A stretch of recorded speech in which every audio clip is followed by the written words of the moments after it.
2022 का विधानसभा चुनाव नजदीक है और सरगर्मियां लगातार बढ़ती हुई नजर आ रही हैं। अखिलेश यादव के सामने प्रोफेसर एसपी सिंह बघेल हुए भाजपा प्रत्याशी। काफ़ी इंतजार के बाद भाजपा प्रत्याशी के रूप में एसपी सिंह बघेल ने आखिरकार नामांकन किया है। बड़ी मंत्रणा के बाद यह निर्णय लिया गया है कि भाजपा ने आखिरकार अखिलेश यादव के सामने एसपी सिंह बघेल को अपना प्रत्याशी बताया है। एसपी सिंह बघेल ने मैनपुरी पहुंचकर अपना नामांकन पत्र दाखिल किया है। एसपी सिंह बघेल के नामांकन को देखकर करहल के सारे समीकरण चौंक गए और चर्चाओं का विषय बन चुका है। नामांकन के बाद एसपी सिंह बघेल ने पत्रकारों से बातचीत करते हुए कई बड़े बयान भी दिए हैं और आगरा से आज सांसद केंद्रीय मंत्री प्रोफेसर भारतीय जनता पार्टी के शीर्ष नेताओं का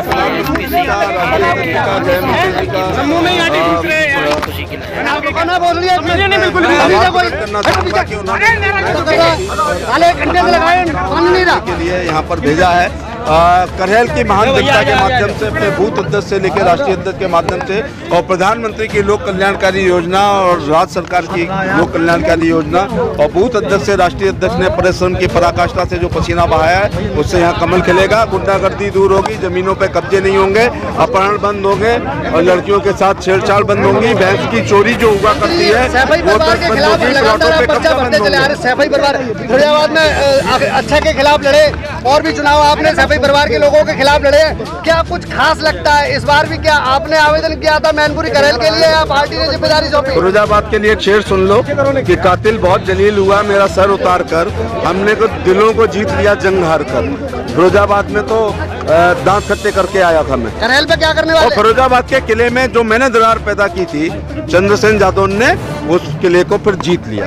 मैनपुरी करहल पे क्या कहते हैं आप? करहल पे क्या रहेगा? 100% भाजपा जीतेगी, एसपी सिंह बघेल जो फौज शांति काल में पसीना बहा लेती है उसको युद्ध के मैदान में खून बहाने की आवश्यकता नहीं होती है। ये भारतीय जनता पार्टी पिछले 5 साल से अपने राष्ट्रीय अध्यक्ष, प्रदेश अध्यक्ष, महामंत्री संगठन के नेतृत्व में बूथ से लेकर राष्ट्रीय स्तर पर काम कर रही है उसके सहारे। और फिर एक बार कह रहा हूँ कि नरेंद्र मोदी, दुनिया के सर्वाधिक लोकप्रिय नेता नरेंद्र मोदी जी की लोक कल्याणकारी योजनाएं, राज्य की लोक कल्याणकारी योजनाएं और संगठन के माध्यम से करहल में कमल खिलेगा और विकास और विनाश के बीच में ये इलेक्शन होगा। लोग 12 से 17 के बीच की घटनाओं को नहीं भूले हैं और करहल और जसवंत नगर के आसपास के लोग खास तौर से इस बात से परिचित हैं कि बच्चा जब तक स्कूल से घर नहीं आ जाता था, माँ दरवाजे पे खड़ी रहती थी कि उसकी पकड़ तो नहीं हो गई। रात में किसान पानी लगाना बंद कर देता था कि कहीं पकड़े गए तो गंगा की कटेरी में गिरेंगे। दुकानदार जब तक रात में अपने नियत समय से दुकान बंद करके घर नहीं पहुंच जाता था, पत्नी सोचती थी थैला छिन गया है और गोली लग गई है। आगरा के मशहूर डॉक्टर और आपके फिरोजाबाद के भी और इधर के भी मॉर्निंग वॉक करना बंद कर दिए थे कि उनकी पकड़ हो जाएगी, फिर करोड़ों में छूटेगी। समाजवादी पार्टी का सबसे कमजोर जिला जो मथुरा है, जहां आज तक जीते नहीं है, वहां भी जब सरकार अखिलेश की थी तो रामवृक्ष यादव ने एक पैरेलल गवर्नमेंट चलाई थी और डिप्टी एसपी और एसएचओ की हत्या हुई थी। जनता नहीं भूली है कि 12 से 17 के बीच में जब बेटी करहल से कहीं बाहर जाती थी तो रास्ते पर उसकी लोकेशन लेनी पड़ती थी कि उसका कहीं अपहरण तो नहीं हो गया। आज योगी आदित्यनाथ के समय में अगर हमारी बेटी कहीं गंतव्य स्थान पर जाती है तो हमें चिंता नहीं रहती है। हमारे मुख्यमंत्री 2 बुलडोजर रखते हैं, एक बुलडोजर से सड़कों का निर्माण होता है और दूसरे बुलडोजर से गुंडों के द्वारा की गई अकूत। करहल से आपने टिकट मांगा था या पार्टी ने दिया?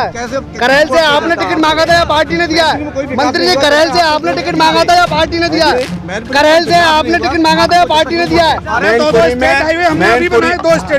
मैनपुरी में इतना विकास हुआ है कि वो तमाम गरीब लोग जिनकी देवी आपदा में मौत होने पे कुछ नहीं मिलता था, 12 रुपए का बीमा मिलता था, 330 का यहाँ बीमा मिला है।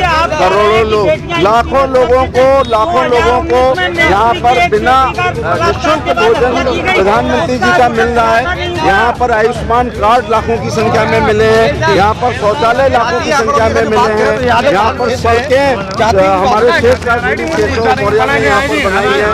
यहाँ पर हम ये देख रहे हैं कि श्रम विभाग में 75,000 लड़की की शादी को मिले हैं 35,000 रुपए, दूसरी बच्ची पैदा होने पे 25,000।